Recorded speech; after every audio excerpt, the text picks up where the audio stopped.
I'm Ron Duncan Hart of the Santa Fe Distinguished Lecture Series, and along with Marcia Torabin of the Santa Fe Jewish Film Festival, we welcome you to this webinar on Jewish humor with Professor Avinoam Patt of the University of Connecticut. Dr. Patt, welcome back, and we're looking forward to today's session. Thank you so much, Ron, for the introduction, and it's a pleasure to be back and be here with everyone online, to see my parents who are here again in Santa Fe, and various other family members in Boston and New York, and maybe even in Israel. I was this morning participating in a conference that was a Holocaust Studies conference in Israel, and now I'm back in Connecticut, virtually beaming to Santa Fe. So it's a whole new world with lots of exciting possibilities for the types of online programming that we can do.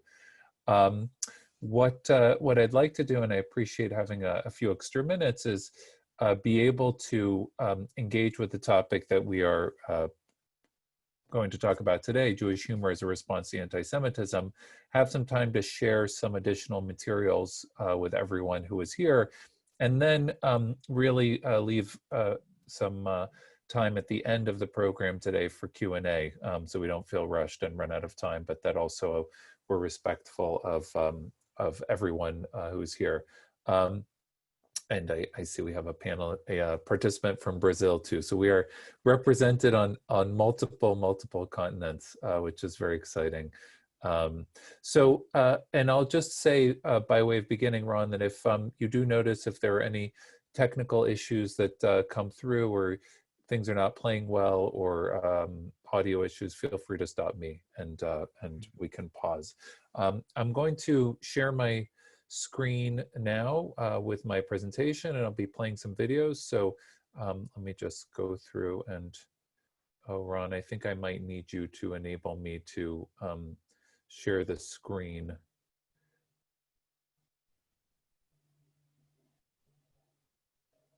All right, just a moment. Either you can make me a host, or maybe it's because you invited me to join in. Or if you There can you are. enable There you screen sharing, we can do that too. Yeah, you're on. You should have the screen share now. Okay, thank you. Perfect. Alrighty. So you can see this, yes? Great. Yes. Yes. Perfect. Thank you. All right. So as I suggested, what I want to talk about today is this issue of Jewish humor as a response to anti-Semitism. And for those of you who have been joining the program as we've gone through, you'll see that this is we're building on things that we've already covered to a certain extent. So I may reference back some of the things that I talked about in the first two classes, or talk about some of the people that we've already talked about in brief. So you can see here that there's a few issues that I want to get to as we talk about Jewish humor as a response to anti-Semitism, both in terms of how we can see the historical development of Jewish humor writ large, as we've already talked about, looking at the origins of Jewish humor, where it comes from. But to a great extent, we've talked about what defines Jewish humor, what makes it unique, what distinguishes it from other forms of humor, the intellectual nature of Jewish humor, the tendency to wordplay, the idea that it should be topical and deal with Jewish subjects, but also the humor, not only the humor of the outsider, but humor that is both a tool of integration and humor that enables Jews to maintain distinctiveness. And we talked about this last week, specifically when we looked at Jewish humor in the American context, which is a very interesting function for the humor of Jews in America. But what I want to look at today is a very specific aspect, a defining feature of Jewish humor, and that is Jewish humor that emerges as a response to persecution. That is very much a type of a self-deprecating humor that responds to persecution, and also a type of Jewish humor that is a coping strategy that responds to tragedy. We've often heard of this definition of humor as tragedy plus time. Although, as Gilbert Gottfried, the contemporary American Jewish comedian, says when discussing humor in the Holocaust, he says tragedy plus time. He's always wondered, why wait? And this is one of the things that I want us to think about today. How much time do we need after a tragedy to make it fair game for invoking the use of humor? What is enough? Is humor appropriate immediately after tragedy? Is a year enough? Is 2 years enough? Is 5 years enough? Is 500 years enough, right? What is the time frame? And this is something that we'll be able to engage with and talk about. We've already talked about Dauber's definition of humor and the 7 different categories of Dauber's definition of humor. And so we're going to focus very specifically on his first definition, Jewish comedy as a response to persecution and anti-Semitism. And so the class today, what I'm going to do is break it up into 2 sections where we look at the historical development of Jewish humor as a response to persecution and anti-Semitism, and then look very specifically at Holocaust humor, and try to understand how Jews both used humor as a tool to respond to and cope with Nazi persecution, the ways in which Jews during the Holocaust may have used humor as a coping mechanism, the way in which survivors invoked humor as a coping mechanism after the war, and then the very political uses of humor in the context of the Holocaust in the present day, and think about the distinctions in all of these categories, and how we can trace the through lines that go all the way back to Jewish humor as a coping strategy and as a response to persecution and anti-Semitism, and what might be different about the types of Jewish humor that we see today. I'll note that one of the things that, as we've talked about, makes Jewish humor quite unique is this notion that in most humor of other groups, it's very often the type of a humor that laughs at or makes fun of those that are not like it. It's the type of a humor of those who don't identify with the group, a type of a humor that proclaims superiority to another group, a type of humor that we might define as a form of punching down, humor of those who are superior that make fun of those who are inferior. And one of the definitions that's been used to distinguish Jewish humor from other types of humor is that Jewish humor, as we've said, is very often self-deprecating. It's a humor of a group that laughs at itself. One explanation for this definition being that a people with such a long history of persecution, this humor, the function of this humor is that it is an attempt to neutralize the hostility of the outside world, taking that hostility that comes from outside, internalizing it, and then asking, in a sense, the humor of a people who feel powerless to really respond to groups that are superior, to say, and to neutralize that aggression through the use of humor, saying, on the one hand, why should I care what the world thinks of me when I think even less of myself? We can think about the people that we looked at last week, for example, like Rodney Dangerfield or Jackie Mason, sort of 2 of the paragons of self-deprecating humor, right? You think you can make fun of me, well, I can do an even better job making fun of myself than you could ever try to do in making fun of me. This neutralizes, diffuses the power of the humor that is coming from the outside. And then we can see this humor that detonates the aggression of the other through a joke, and in the process demonstrates not one's inferiority, but one's psychological superiority by saying, ha, you think you're better than me, you think you're powerful and superior to me. Not only are you not, I am intellectually superior to you, and I will show you that I'm intellectually superior to you by using humor as a means of responding and showing that I am not harmed by your aggression. And we see this in a lot of Jewish humor. And I'll say that, as we think about and we anguish over what are the best ways to respond to anti-Semitism, and we can see an upsurge of anti-Semitism even in our present day. We'll talk about this in class today. We should think seriously about whether or not humor may be the best way in which to respond to this when all other means seem to fail us.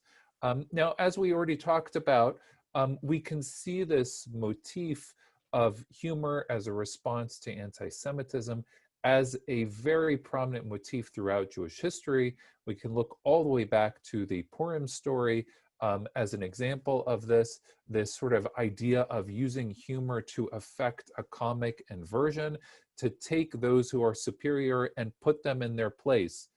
It may not be literally in their place. It may be in our imagination. It may be intellectually. It might be psychologically we're putting them in their place, but sometimes that's enough. And so we can see, for example, in the Purim story, where we have this tragedy, which is almost a tragedy. We're talking about the genocide of a people, which is inverted at the last moment through a comic switch that takes place. And in such a case, it is not the Jewish people who are strung up by the gallows to be killed. It is instead Haman, the persecutor of the Jewish people, who ultimately is punished. The Jews ultimately get the last laugh in this scenario. It is a type of a revenge that takes place. And we're going to see this theme repeat itself over and over and over again. The idea that we can use humor to put our persecutors, those who would attack us, in their place. So again, just to break down sort of the different categories of how we can see humor being used as a response to anti-Semitism. We can use it as a weapon against those who persecute us. We can see humor being used as a coping mechanism, as a coping strategy to deal psychologically with the burden of persecution. We can see humor as a type of a social and a political commentary, which I will get into as we look at the present day. There are certain types of Holocaust humor that are not humor about the Holocaust, but they are humor about the place of suffering and persecution in our collective imagination, right? And I will come back to this idea towards the end of our class today. How prominent should a narrative of suffering and persecution be among the Jewish people? It's like this joke that reduces all of the Jewish holidays to an idea of, they tried to kill us, we won, let's eat, right? And we have this idea that also makes fun. This is an inside-looking humor that makes fun of the idea of, should this be the be-all, end-all of Jewish existence? The idea of persecution, victory, celebration, persecution, victory, celebration, and a humor that sort of critiques that idea of selfhood. I want to also get into the question of, when we're looking at humor as a response to anti-Semitism, the question of who is allowed to tell which jokes, right? Which groups are allowed to make jokes that on the surface might appear self-deprecating, but to some might appear anti-Semitic. Jokes about the Holocaust. Can non-Jews tell jokes about the Holocaust? Can Germans tell jokes about the Holocaust? Can only Holocaust survivors tell jokes about the Holocaust? Do all Jews claim a place of victimhood in telling jokes about the Holocaust? Which jokes are allowed? Who gets to tell jokes? Which jokes are appropriate in this context? Again, tragedy plus time, right? How much time has to go by before persecution and suffering are fair game to engage with in a humorous sense? Those are some of the issues that I want to make sure that we address today. But I also want to sprinkle in some examples historically to see how far back this idea goes of the ability of the Jewish people to use humor as a response to persecution. So this is an example that comes from the Talmud. Um, Masechet Sanhedrin, the emperor proposed to Rabbi Tanchum, "Come, let us all be one people." "Very well," he answered, "but we who are circumcised," meaning the Jewish people, "cannot possibly be like you. You become circumcised and be like us," right? The emperor replied, "You have spoken well. Nevertheless, anyone who gets the better of the king in debate must be thrown into the arena." So they threw him in, but he was not eaten by the lions, presumably. Thereupon a heretic remarked the reason they did not eat him is that they are not hungry, the lions. So they threw the heretic in and he was eaten, right? So what do we see in this story? On the one hand, we see the powerful and the powerless. The powerful are the emperor in such a scenario. Think about the Roman Empire versus the small Jewish people in such a scenario. How might they respond? And yet, the rabbi is able to use intellect to respond, right? Intellect that demonstrates a type of psychological superiority. Intellect that is able to run circles around the powerful. Think back to our Groucho Marx example from last week, right? The outsider who feels weak and inferior, but is able to use intellect to his advantage in such a scenario. But also in this scenario, right, we're writing what presumably is it a fictionalized account of history. And so when you write a fictionalized account of history, you get to write your own ending. And in such a scenario, Rabbi Tanchum is not consumed by the lions, but the one who doubts Judaism is consumed by the lions, right? And so again, we have this idea of humor using a type of inversion. We can see this throughout Jewish history. These examples of Jews using humor as a way to respond to persecution. In the first class, I talked about examples of what I would define as anti-Christian humor, which is a very prominent theme in East European Jewish humor. And anti-Christian humor is a humor of a people who feel persecuted, who feel less than, who feel overpowered by the surrounding communities, feel a need to insulate and isolate themselves from this type of persecution. Here you can see a representation of the First Crusade, but will often use humor again as a defense mechanism, as a coping mechanism to respond to the threat of persecution. So one of the sort of most famous examples from the Middle Ages of this religious competition that would give rise to a type of anti-Christian humor were, of course, the disputations, which were set up for Jews to engage in disputations with Christians to try supposedly to argue about the superiority of one religion or another. And these were usually a setup. Of course, right? These were a setup in which Christianity would be proven to be superior to Judaism. But yet here we have a story in which we see a comic inversion that humorously reinterprets what would have happened at a typical disputation. Once there was a wicked bishop who wished to drive the Jews out of his local area. And so he decided to challenge a representative of the Jewish community to a debate, with the result that if the bishop won, he would be able to do with the Jewish community what he would. The Jewish community naturally was very frightened of the prospect, and no one wanted to be the one who would bear the burden of what might happen if they lost. And so they were about to forfeit until one simple man, Yankel, stepped forward and agreed to take on the challenge. The problem was that neither Yankel nor the bishop spoke a common language. And so it was decided that the disputation would take place in pantomime. And I hope you can see my hands here.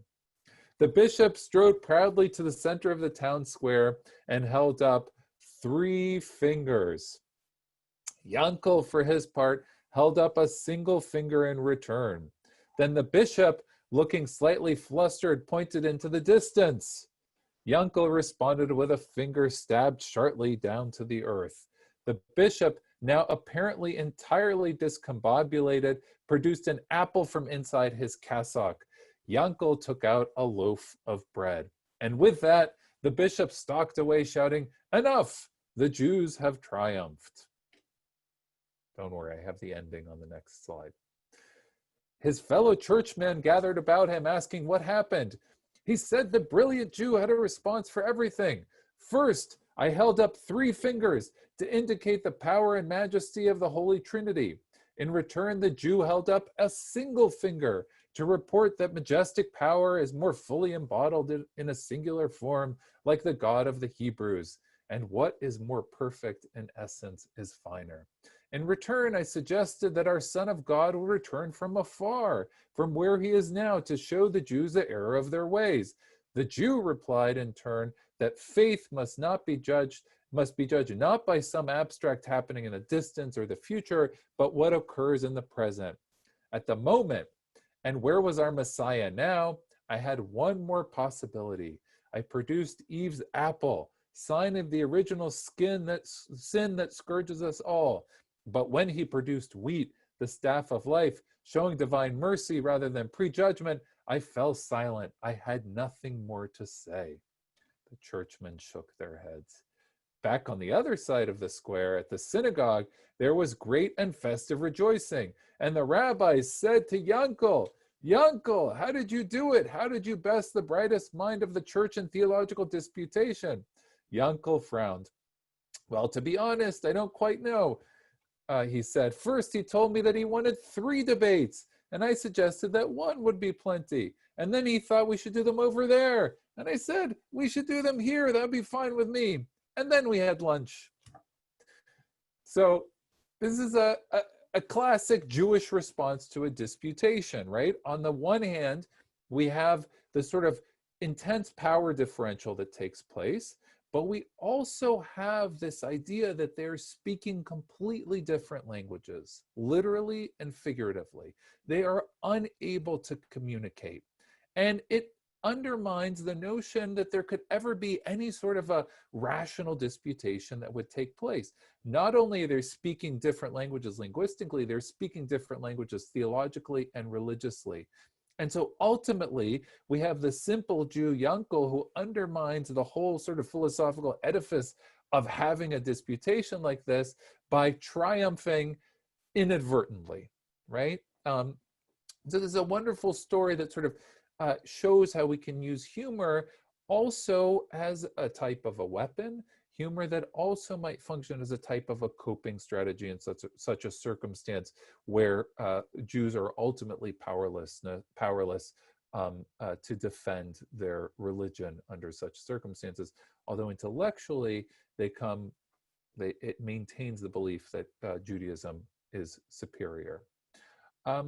In the first class, we talked about sort of the defining nature of the Jewish settlement in Eastern Europe and how this would encourage the development of Jewish humor as a humor that might respond to persecution, humor that might respond to maintaining otherness and separateness and distinctiveness.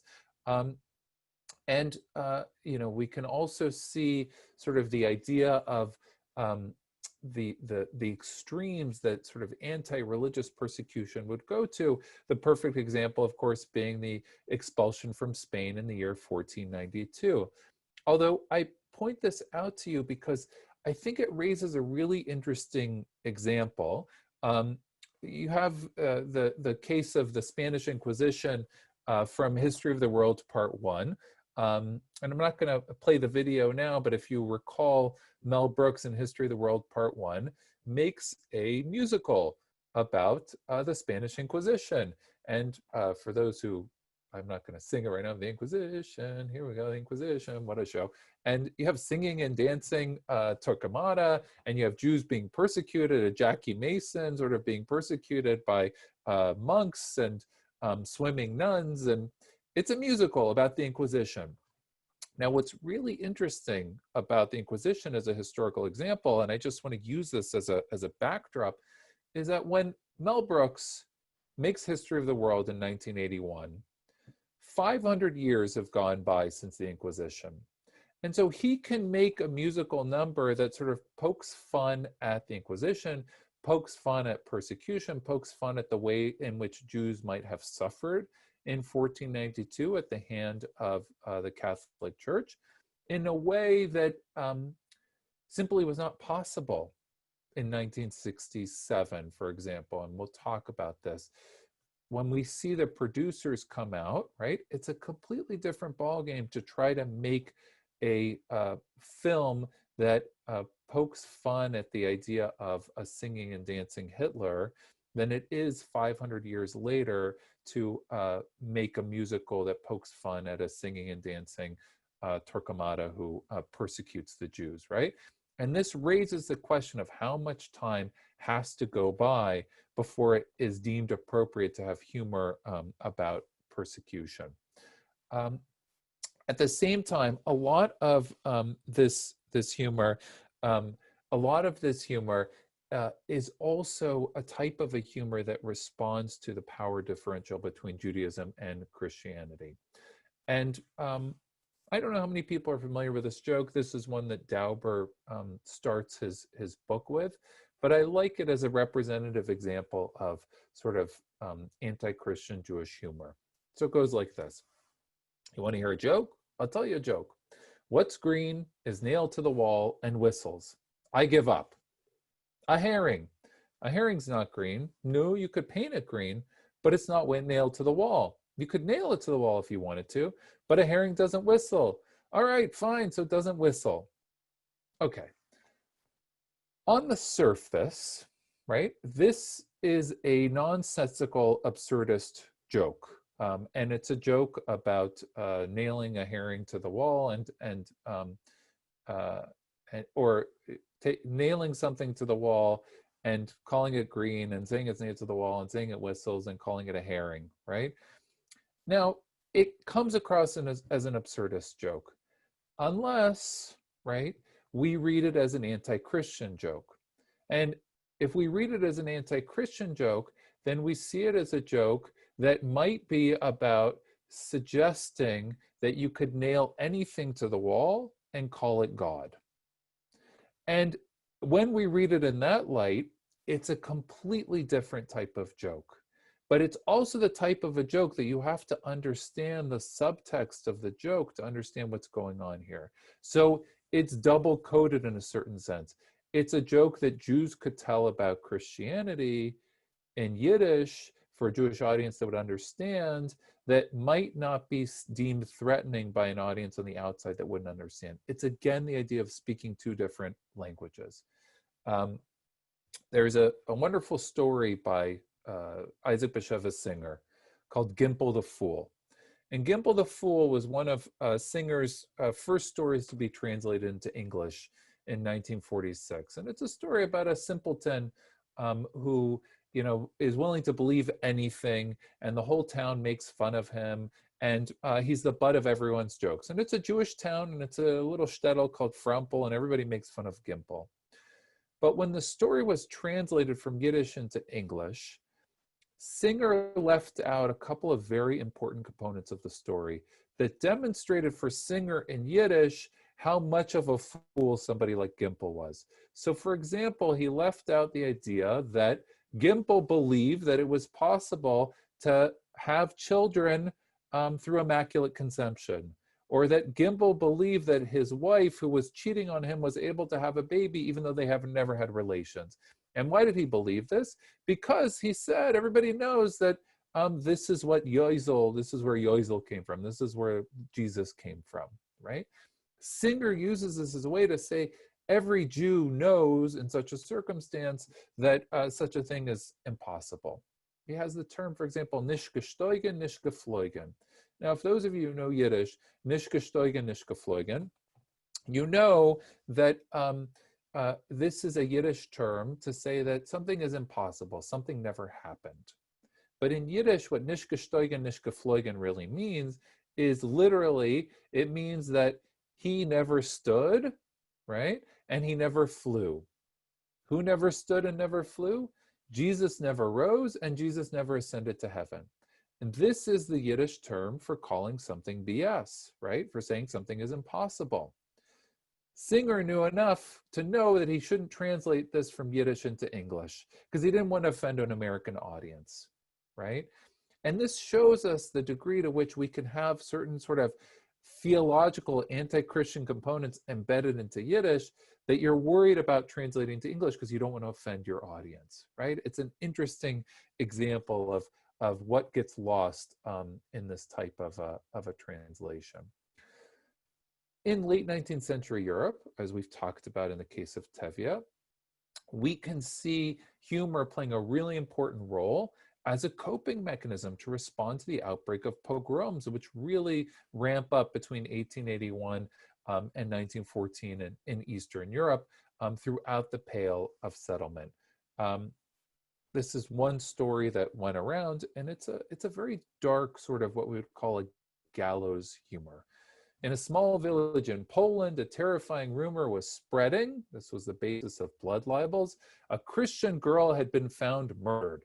Fearing retaliation, the Jewish community gathered in the shul to plan whatever defensive actions were possible under circumstances. Just as the emergency meeting was being called to order, in ran the president of the synagogue, out of breath and excited. "Brothers," he cried, "I have wonderful news. The murdered girl is Jewish." Right? This is a very dark humor that you could see Jews telling in the context of the pogroms, right? To say sort of, lucky us, extreme destruction has been averted, one person has died as opposed to many, many people dying, right?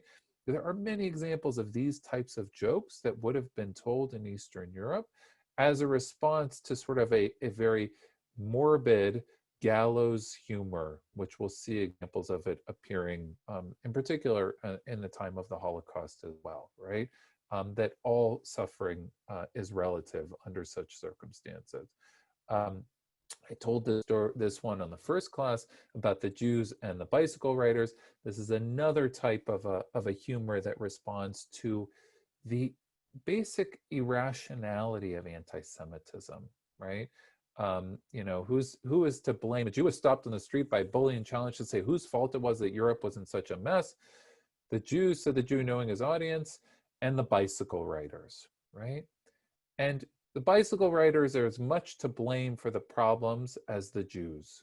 Now, I just saw something before I came on for class today, that today conspiracy theorists all over the internet are suggesting that who is responsible for demonstrations and violence and looting in the United States that's taking place, as part of the protest movement.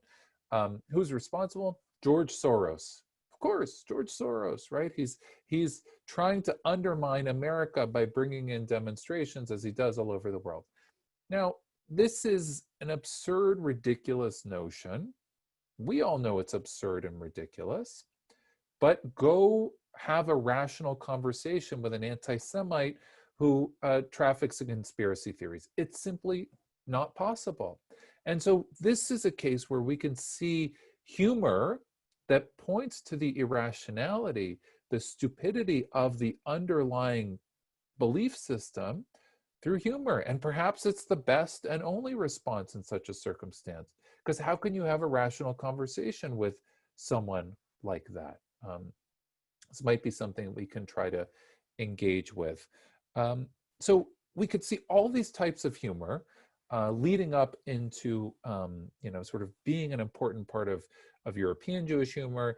It's a type of humor as a defense mechanism that we see Jews bring to America as well. And I'll talk about a couple of examples of it in the American context too. But it certainly is a type of humor that also prepares Jews in a certain extent, and maybe doesn't prepare them well, but it still prepares Jews to respond to Nazi persecution in Germany in the 1930s, and then persecution that takes place during the war. I say it perhaps doesn't prepare Jews well because, unfortunately, Jews who had survived for centuries responding to anti-Semitic persecution in such a way and saying we will live to see another day as long as we're able to survive, were perhaps unprepared for the radical genocidal nature of Nazi anti-Semitism that was a type of anti-Semitism that was bent on eliminating European Jewry. Be that as it may, we see many types of humor from the period of Jews in Germany in the 1930s and from the period of Jews living under Nazi occupation during the Second World War that show us the degree to which Jews continued to use humor as a coping mechanism, even under the most extreme times of persecution. So I'm showing you here a picture of Der Stürmer, Julius Streicher's Wochenblatt, Julius Streicher's weekly newspaper, which was sort of the font of Nazi anti-Semitism. This is where the most vile, disgusting Nazi anti-Semitic ideas were published on a weekly basis. Here you can see the cover of Der Stürmer. This is from May of 1939.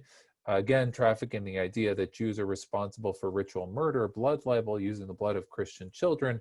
This is not the anti-Semitism that's also drawing upon a deep well of Christian anti-Semitism from the Middle Ages and even before. And across the bottom, you have the idea, die Juden sind unser Unglück, right? The Jews are our misfortune. Now, I show you this as a setup for this joke, which Steve Lippman includes in his collection called Laughter in Hell, about the types of humor that Jews use to respond to Nazism. So here we go. Altman and his secretary were sitting in a coffee house in Berlin in 1935. Herr Altman, said his secretary, I notice you're reading Der Stürmer. I can't understand why you're carrying a Nazi libel sheet. Are you some kind of masochist or, God forbid, a self-hating Jew? On the contrary, Frau Epstein, when I used to read the Jewish papers, all I learned about were pogroms, riots in Palestine, and assimilation in America. But now that I read Der Stürmer, I see much more. The Jews control the banks, that we dominate in the arts, and that we're on the verge of taking over the whole entire world. You know, it makes me feel a whole lot better. Okay? So this is, first of all, this is a joke that was circulating in Berlin in the 1930s. And we could see this as a classic Jewish response to sort of anti-Semitic conspiracy theories, right?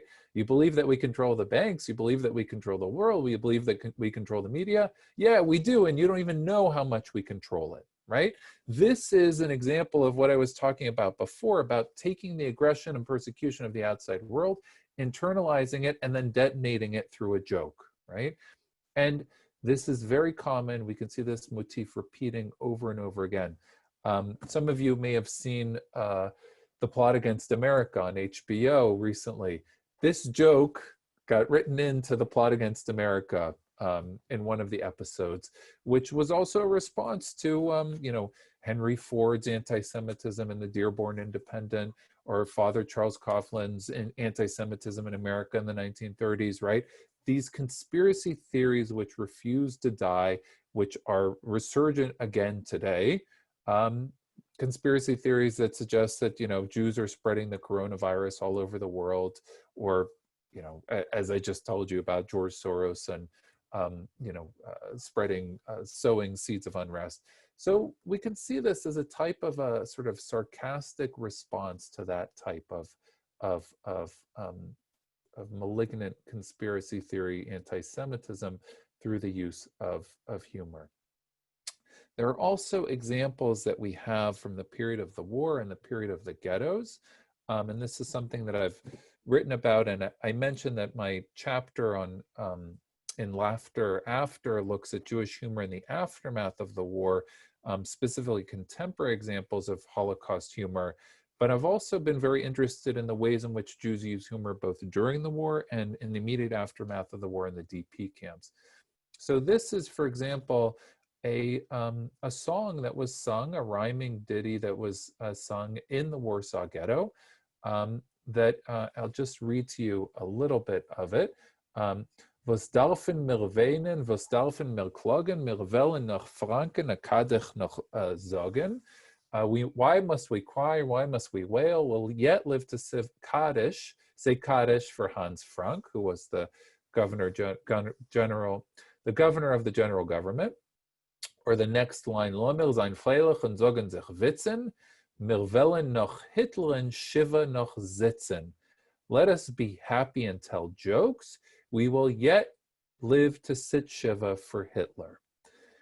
Now, this is a great line on a lot of levels. On the one hand, it imagines a future reckoning that the Jewish people will have with their greatest persecutor, the modern day Haman, Hitler.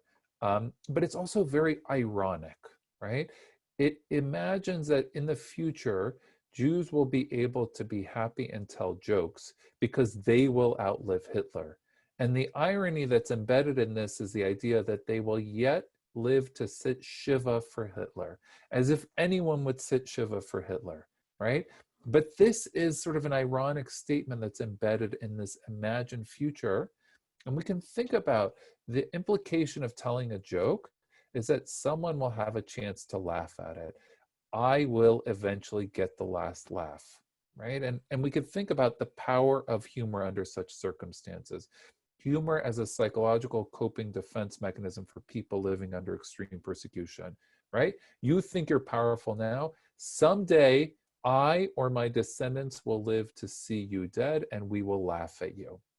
And that is how we will get our ultimate revenge.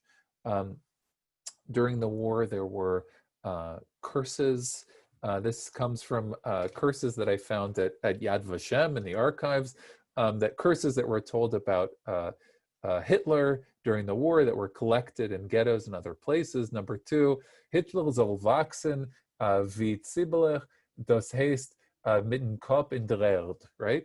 Hitler should grow like an onion. This means with his head in the ground, okay, right? So you think about how an onion grows. And this is a classic Jewish curse that you could apply to anyone, but here is applied directly to Hitler.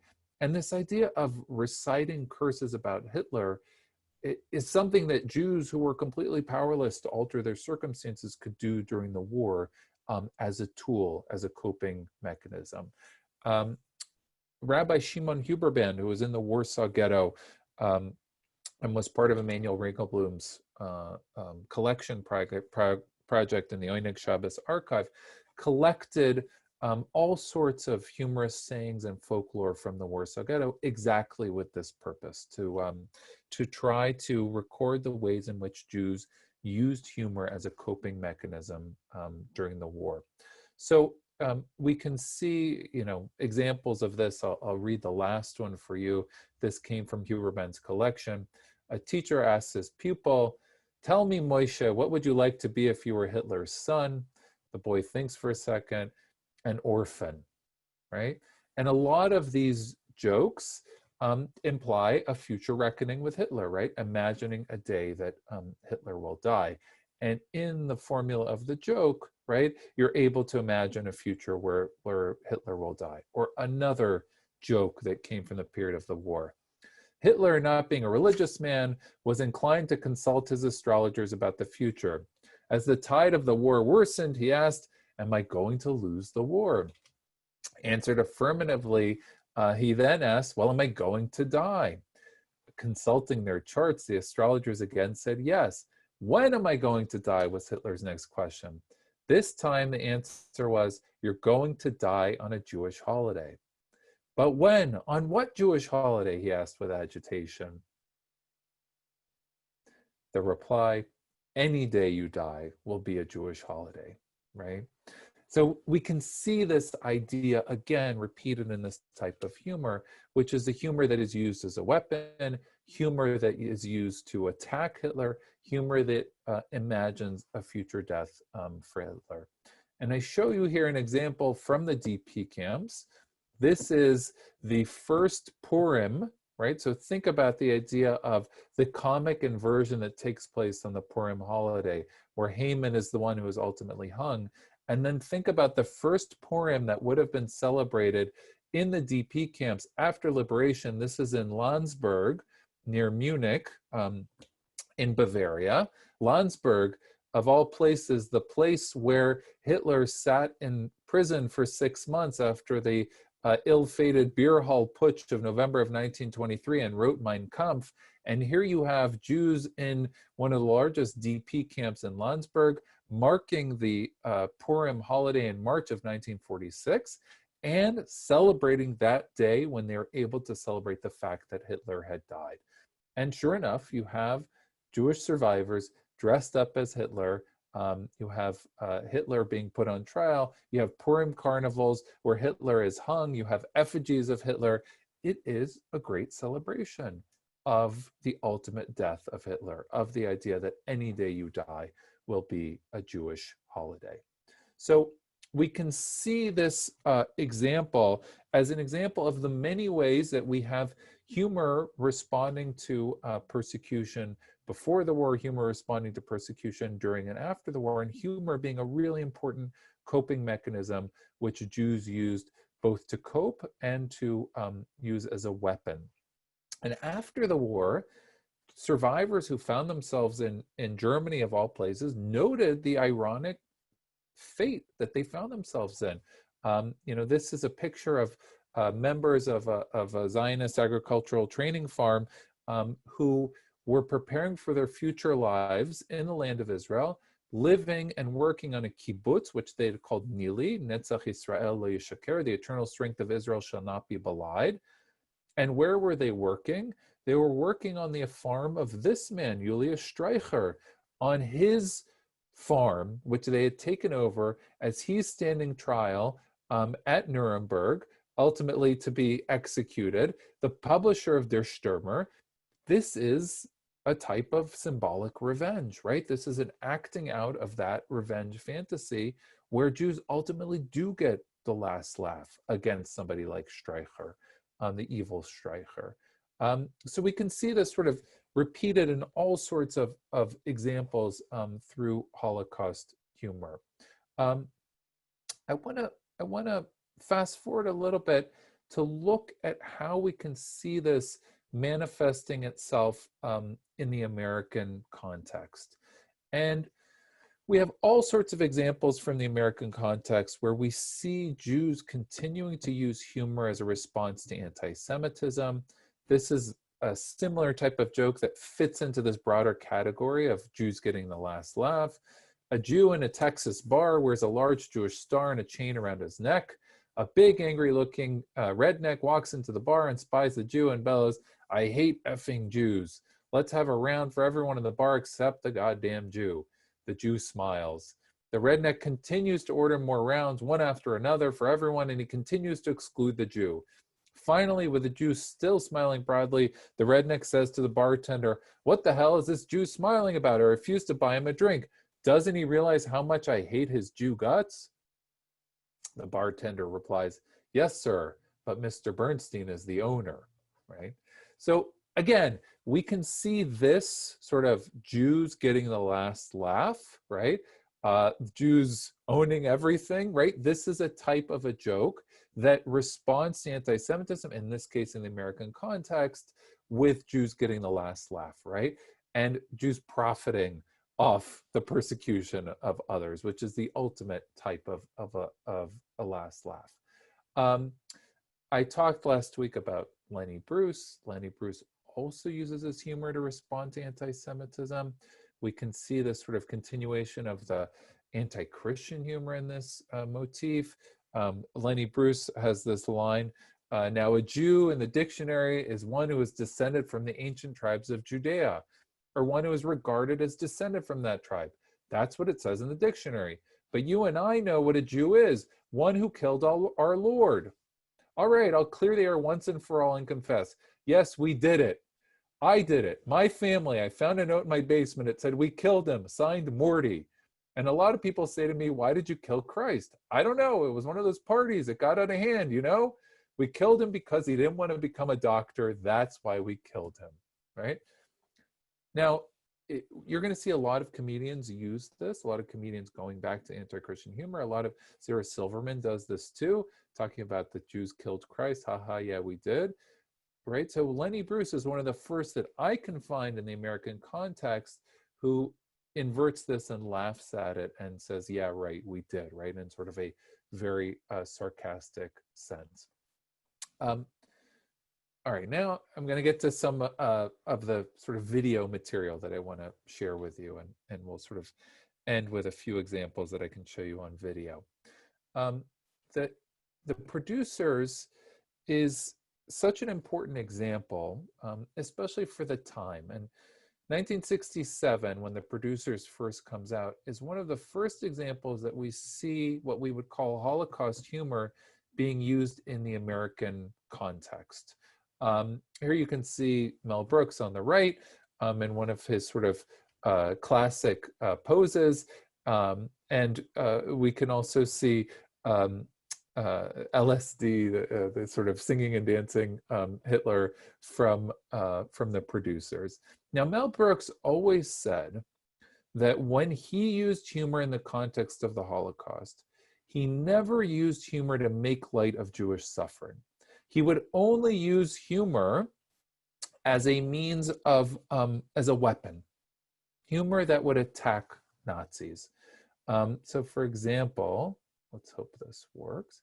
I'm going to play you a short clip from the producers. And now it's springtime for Hitler and Germany. Deutschland is happy and gay. We're marching to a faster pace. Look out, here comes the master race. Springtime for Hitler and Germany. Indulging, I'm going to skip ahead a little bit.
I had to leave it there because one of the best shots of the whole film is the audience reaction, right? The idea that the best way for them to make a flop is to make a musical with singing and dancing Nazis that's called Springtime for Hitler.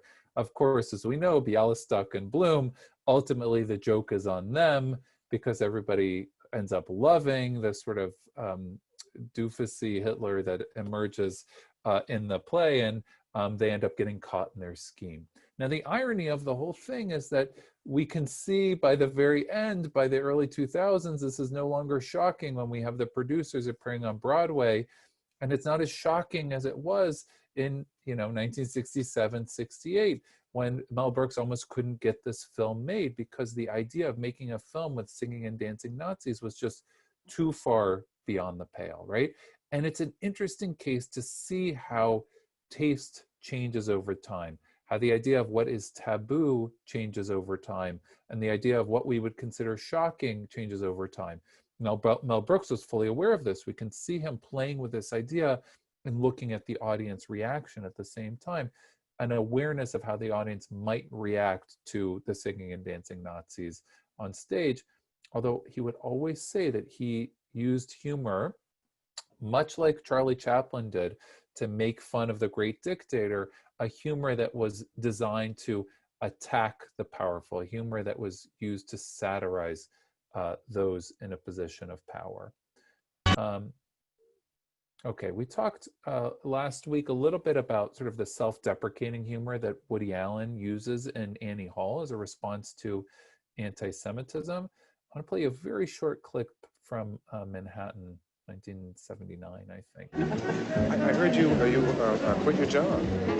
Yeah, real self-destructive impulse. You know, I want to write a book, so I.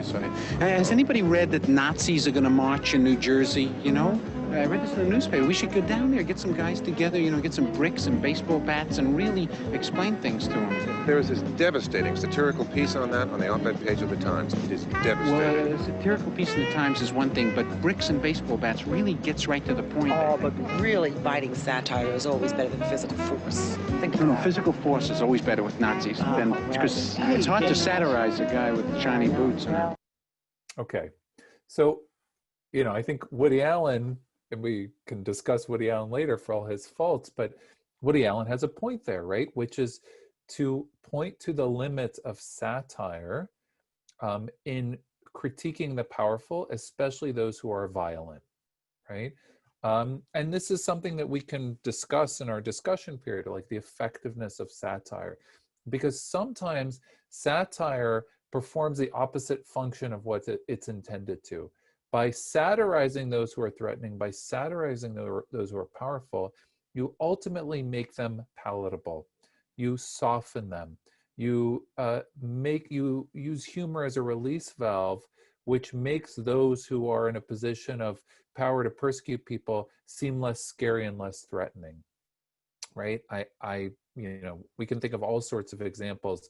Think of, you know, just to think of like the example of Alec Baldwin playing Donald Trump in the lead up to the 2016 election. On the one hand, we have a satire of Trump, but on the other hand, we have a satire that perhaps serves as a release valve to say, okay, even if I find this person threatening, at least I have this example, you know, to sort of make me feel better about it, right? We can discuss sort of the pluses and minuses of using satire to respond to persecution. Last week we talked about Seinfeld looking at the sort of boundaries of anti-Semitism and self-critiquing this to a certain extent, with the idea of can a Jew be an anti-Semite? Can a Jew be an anti-Dentite? One of the only things I'll say when we talk about representations of Holocaust humor in the American context, Seinfeld plays an important role in a couple of regards. You might recall the episode, for example, the Soup Nazi episode on Seinfeld. And there's an interesting anecdote. Roz Weinstein, who plays the, I think that's her last name, who plays the sort of ethics and standards chair at NBC when Seinfeld is on the air, talked about that episode as one of her regrets for letting them use the soup Nazi term in that episode, because she ended up feeling that this was a case where the overuse of the term Nazi in the soup Nazi episode trivializes the meaning of that word, takes away the power of that word. And you can draw a direct connection between that episode and seeing anyone who's in a position of power, anyone who abuses their power being called a Nazi, which trivializes the meaning of the word Nazi. It's an interesting thing for us to think about when we think about the language that's used in humor. I do want to talk about a couple of examples from the Israeli context before I end up, because, and I'll spend some more time talking about this next week, but one of the very interesting things that happens in Israel is that there is a lot of Holocaust humor. A Holocaust humor that in the American context, I think would make an American audience very uncomfortable. It is more of this sort of gallows humor, a humor of those who maybe have survived, who make light of suffering, who make light of persecution through the use of humor. And then there is the humor that critiques the very central place of the Holocaust and memory of the Holocaust in Israel's collective national identity. This is a sketch from the Israeli sketch comedy show called Eretz Nehederet. Let me just see. Okay, sorry, I'm going to share. Okay, I have to share the actual clip. So bear with me for 1 second. All right, I'm going, okay. So let me just skip ahead here. Okay, I'm gonna share just a little bit of this so you can get a sense for how this works. So this is a spoof of birthright programs, American Jews. On the one hand, we can see sort of an Israeli sense of what American Jews look like. On the other hand, there's a sort of a critique embedded in here. So let me play a little bit of this. ובסוף, אם יישאר זמן, ורק אם יישאר זמן, אם הכל ילך כמתוכנן, אני מתכוון לקחת אתכם למוזיאון יד ושם.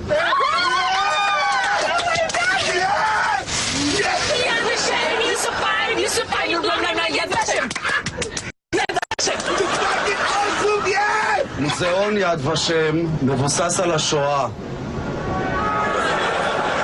אנחנו ניתן לכם את הזמן שלכם להיות עצובים,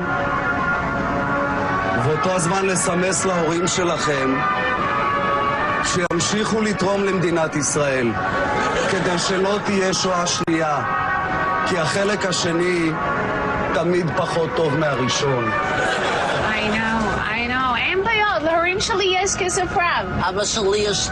Okay, just a short clip, and you can see in this clip what is a very important sort of motif, and it's a different type of Holocaust humor that is a humor that critiques what we could call the politicization of the Holocaust, right? A humor that critiques sort of the artificiality of a type of a Holocaust memory. It makes fun of the idea that you could have any sort of a meaningful experience at Yad Vashem for 30 minutes, right? But also the idea that it has to be part of any itinerary, right? And this is a different type of Holocaust humor. This is not Holocaust humor that's used as a weapon. This is not Holocaust humor that is used as a coping mechanism. This is a type of a humor that looks at the place of the Holocaust in contemporary Jewish identity, in this case in Israel, and critiques it, right? It argues that by politicizing it, by making it artificial, it ends up getting trivialized. Let me go back to my presentation here for a second. Okay, here we are. So I'm going to skip ahead. Next week, I'm going to spend some time, when we talk about Israeli humor, I'm going to spend a lot more time talking about this Israeli sketch comedy show that I write about in my chapter in Laughter After, called Ha-Yehudim Ba'im, The Jews Are Coming, which takes sort of famous episodes from Jewish history and satirizes them. So this is an episode, I'll play this next week, that imagines the execution of Adolf Eichmann, except in this scenario, the Jews are such bumbling idiots, they don't know how to execute the first person executed in the name of the state in Israel in 1962. And so they ultimately, Eichmann says here at the end, if you want to do something right, you have to do it yourself, right? And this sort of also, I'll play this one for you. I'll share the link and we can watch it at a later point in time. Someone last week asked me about Sacha Baron Cohen, and I just want to sort of mention that the degree to which, if we rewatch Borat, we can see how much he uses humor and satirical humor in the mockumentary format to expose types of anti-Semitism. So I'm not going to play this now, but this is a clip from the movie Throw the Jew Down the Well, where Borat is singing this very anti-Semitic song, "In my country there is problem, and the problem is the Jew," and the refrain is "throw the Jew down the well so my country can be free." And we see this sort of cowboy bar in Arizona where everybody joins in to sing with him. Now, in 2006, this was funny. In 2020, it's not as funny, right? Because the context has changed. And I think we're much more afraid of the degree of how rampant this type of anti-Semitism might be in the American context. Borat, as I mentioned last week, uses Hebrew as his insider language, but only Jews would understand that he's getting the last laugh by using that Hebrew. So we could talk about how effective that might be. Okay. 2 more clips, and then I'm going to stop so we can have time for Q&A. I have so much good material I want to share with you. There's never enough time. Sarah Silverman references the Holocaust a lot in her stand-up comedy. And she does this in a very interesting way. I'm going to play one joke for you. Hopefully this is on the right spot, from Jesus is Magic, her sort of epic one-person show.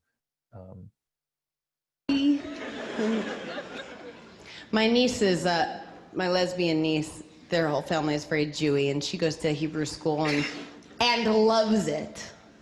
And she called me up and she's like, you know, Aunt Sarah, did you know that Hitler killed 60 million Jews? And I corrected her and I said, you know, I think he's responsible for killing 6 million Jews. And she said, oh yeah, 6 million, I knew that, but seriously, I mean, what's the difference? The difference is 60 million is unforgivable, young lady. But kids, you know, try to figure them out. You can't, they're kids.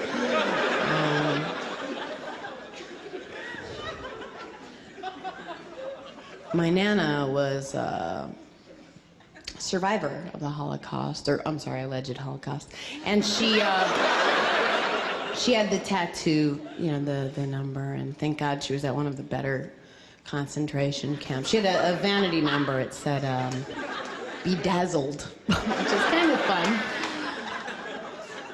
Okay, You know, I'm going to stop it there, right? She does several things there in that very short bit. The one about sort of 60 million versus 6 million actually is a very deep philosophical point, right? 60 million would be unforgivable. Is 6 million forgivable, right? At what point does the statute of limitations on sort of national collective responsibility for crimes perpetrated against another group run out, right? And there's actually a deep question that's embedded in there through humor. And sometimes we can see this type of a humor asking these very difficult questions through humor. The alleged Holocaust, right? That's a critique of Holocaust denial, right? And it's laughing it off to a certain extent. And she's able to do this because she appears unthreatening, and she uses humor to raise these points. Okay, I don't have time to talk about the Survivor episode of Curb Your Enthusiasm. Larry David uses a lot of references to the Holocaust. In the Survivor episode of Curb Your Enthusiasm, there's of course an identity confusion between who is a survivor of the Holocaust or a survivor of the CBS TV show Survivor, right?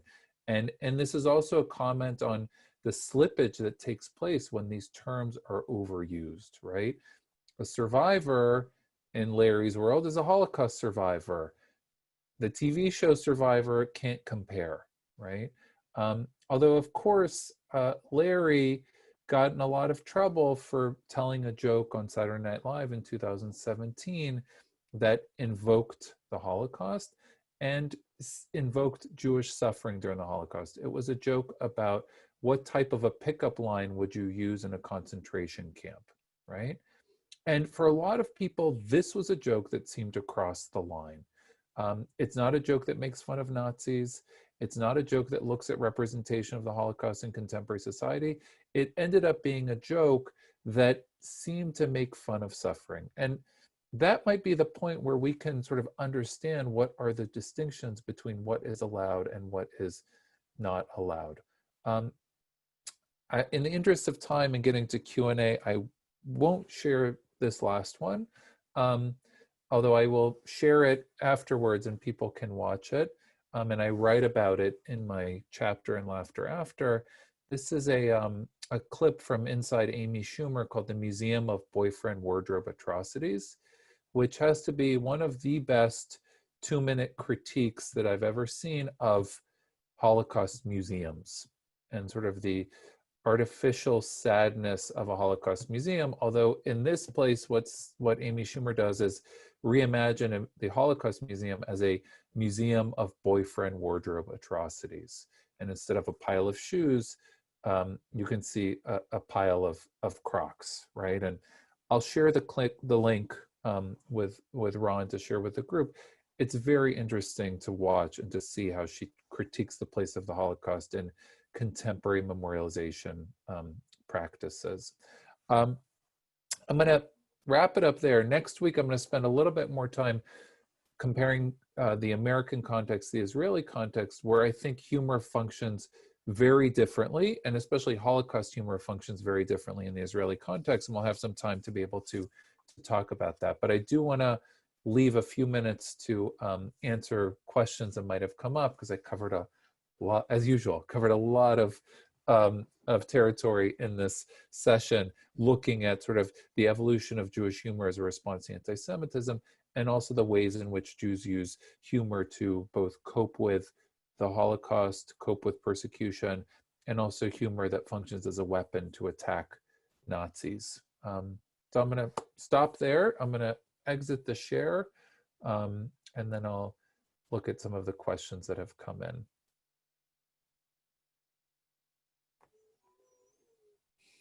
And please feel free. Great. So I see, first of all, Don Goldstein asked a question about life is beautiful. I'm so happy you asked that question, because I did not have time to address. Now, please feel free to either ask in the Q&A or the chat, and I'll respond to your questions as they come in.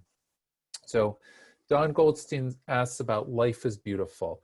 And in Laughter After, in our introduction, we talk about life is beautiful as sort of a turning point in terms of thinking about the use of humor in the context of the Holocaust. If you remember the film in 1997, it raises a lot of questions about, is it appropriate to use humor to make light of Jewish suffering?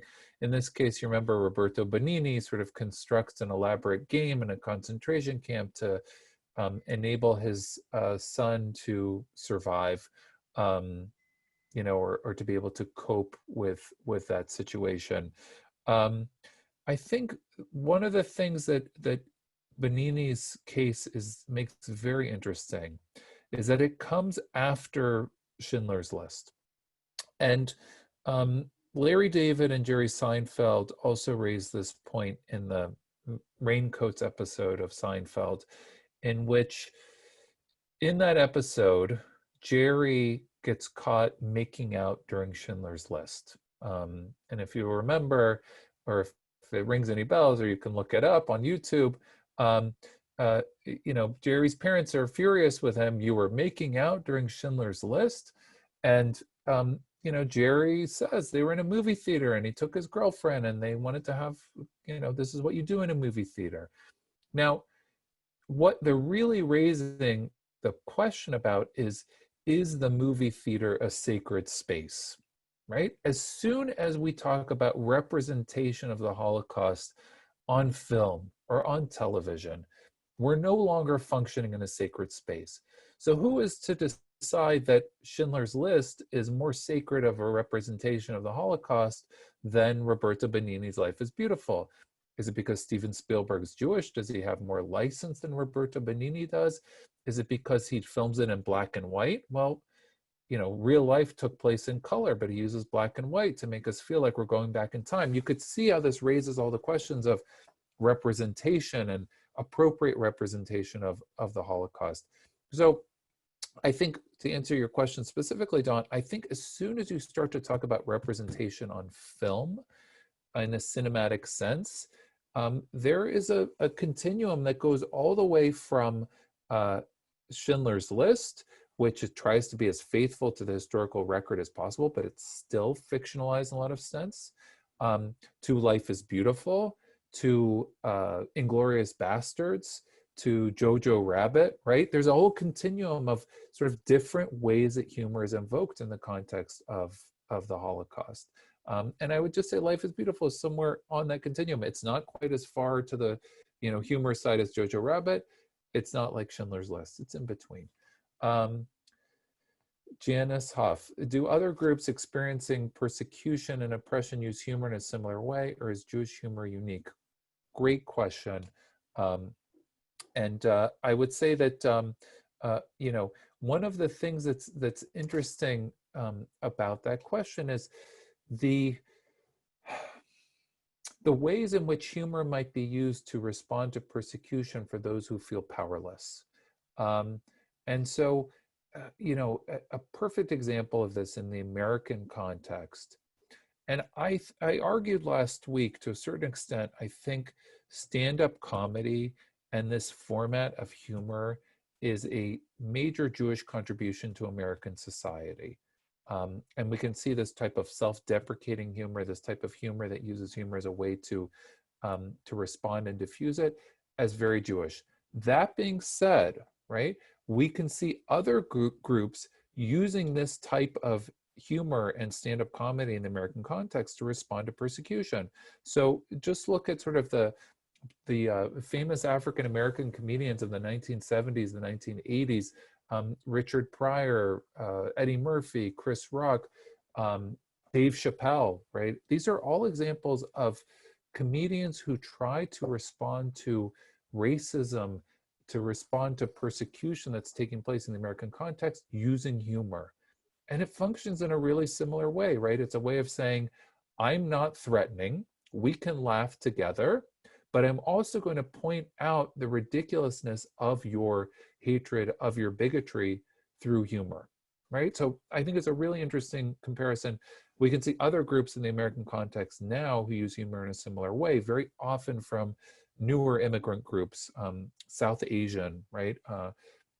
If you look at on Netflix now and look at the comedy specials, you have Asian Americans, you have people whose family come from India, from Pakistan, who are using humor, right, as that in a similar way to how Jewish comedians used it 50, 75 years ago. Okay.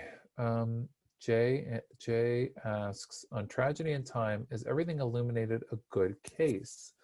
The long narrative of the shtetl in the book, not the movie, is deeply ironic and humorous despite all the tragic events, but the account of what happens there in the Holocaust is completely free of any trace of irony or humor. It's a really good question, Jay, and everything illuminated. So I'm glad that you distinguished between the book and the movie. The movie, which I think has great value, and Liev Schreiber does a really good job trying to make a movie out of a very confusing novel, but it's a very linear narrative that he tells. In the novel, what Jonathan Safran Foer does, again, as somebody who's a descendant of Holocaust survivors, and I think there's something important to be written about how Jonathan Safran Foer uses humor as a coping mechanism. His depictions of the shtetl, which I think are very much based in Isaac Bashevis Singer, right? If you go back and you read it, it's very much I.B. Singer that he's sort of drawing on in his depictions of the shtetl. Yes, he's using humor in an important sense that is ironic, that looks at the sort of insular world in the Mendele Mocher Sforim example that we looked at from 2 weeks ago, that uses humor to look at that world, but also humor of a people who are largely powerless, largely without agency in the, that shtetl that's called Trachtenbrod, that are powerless in this situation and sort of at the whims of history in this situation. And as you suggest, the parts about the Holocaust are deadly serious without using humor. I see that my mom, hi mom, asks, is there any evolving pandemic humor yet, or is it too early or, too soon? So there've been a couple of really good pieces that have come out about this, about COVID-19 humor. So it's never too soon, right? That's, and I think we can look at it and we can analyze the importance of humor as a coping strategy. Yes, there is COVID-19 humor that's come out, and people have been writing about this type of humor. I saw something that was great of an Israeli comedian who was trapped in one of these COVID hotels in Israel, where it was all people who had the virus and were quarantined in a hotel together, and you put a stand-up comedian in there, and she had literally a captive audience. And it was a great opportunity for her to perform for an audience of Jews and Muslims and Christians who were in a hotel together, and a really interesting case of sort of both using humor as a coping strategy, but also humor that brings people together and that unites people. And was a very nice example of this.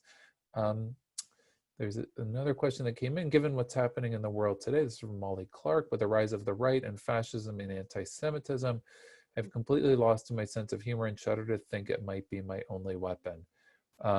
Yeah, so it's more of a comment, and I agree. Sometimes this world, especially sort of the present day situations that we're dealing with, it's very hard to maintain a situation. Yeah, Rev. Jeremy, I'm going to try to find that link for the COVID hotel comedian. And I'll share that with Ron and try to send that to the group. So yeah, sometimes it's hard to maintain a sense of humor under these circumstances. But I would say, and maybe this will be a good way of closing, there is a really excellent study by a psychologist in Israel. Her name's Chaya Ostrauer. And she published a book and she did a study of the functions of humor among Holocaust survivors. And the title of her book was Lelo humor hayinu mitabdin. Without humor, we would have committed suicide. And one of the things that she found about the importance of humor for survivors of the Holocaust, and even for people who didn't survive the Holocaust, is that it ended up being this coping strategy that enabled them to deal with a completely absurd, seemingly unrealistic situation that seemed impossible, and yet it was real. It was taking place. And sometimes life is so absurd, it makes so little sense that the only way to sort of deal with it is through the uses of humor. And I think we can find for that some relevance for our present world and our present situation. That, yes, I don't want to minimize, and we don't want to use humor to minimize the situation that we're in, and we don't want to use humor to trivialize the situation that we're in, and to take away from the real pressing issues that need to be dealt with, be they the pandemic, or be they racism in American society, or injustice, or whatever it is, or the political crisis that we're living in, right? You don't want to minimize, you don't want to trivialize, and yet at the same time, I think to maintain sanity in this world, we also have to keep our sense of humor. Otherwise, we really will go crazy. All right. I think I'm going to sign off there with those last words. So I look forward to seeing you all next week. And we're going to close off by looking specifically at Israeli humor and ask the question of, is Israeli humor Jewish humor, or is there something different about Israeli humor? Thank you, Professor Patt. And we're looking forward to next week's session on Jewish humor and Israel. Thank you.